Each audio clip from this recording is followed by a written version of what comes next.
Ring Gang Radio here with Showtime President Stephen Espinoza. First off, Stephen, how are you doing today? I'm fantastic.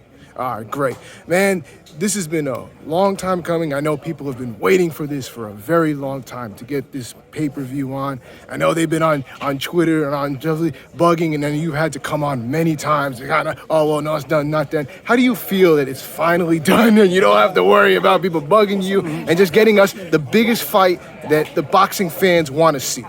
Well, as a fan, I'm excited. I mean, obviously, we all are. As an executive, as a business person, I'm sort of relieved because, when it fell apart last fall, I think everybody involved was really disappointed and frustrated. And it was a really bad feeling. Forget about, what everybody outside was saying.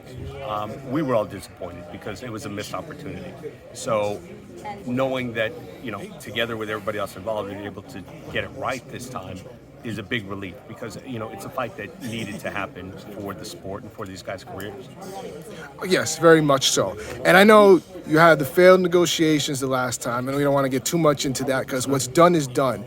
But, how much did it take to finally just say, you know what, it didn't work the first time, let's try it again the second time, and we'll put effort into this to make this happen? Well, it's sort of a lesson. Look, from every failure, for every mistake, you is a learning opportunity. You can't take something away. And I think in this particular case, we figured out what didn't work. We also figured out that it felt really bad when it did fall apart. So when we came back together again earlier this year, I think there was a new sense of motivation, because we had sort of experienced what it was like to come close and fail. So I think what that did is incentivize everybody to sort of give a little bit more. There wasn't sort of one deal point or something that changed significantly. It was more that everybody gave a little bit more. Everybody sort of pushed a little bit past the level of comfort, dug a little bit deeper in their pocket, gave up something they didn't want to give up because they realized, what it would feel like to not make this fight. Absolutely. And Showtime this year has been on a roll, giving us the fights that we want. We're getting this fight, Spence Crawford. We also have gotten Tank Davis versus Ryan Garcia. How has it felt this year just having a really good schedule for us? I know you always want to have the best schedule you can get every year, but this year it just seems like we've knocked it out the park. How have you felt about that? Look, I think we've been on a really strong roll the last couple of years. We look at Canelo Plant or Charlo Castaño or, Stephen Fulton's really entertaining fights. But then you get, these big mega fights, and it's just sort of the icing on the cake that puts everything over the top. So I think, the last thing we want to do is have one of those schedules where you've got a couple of really sexy events and a bunch of mediocre stuff.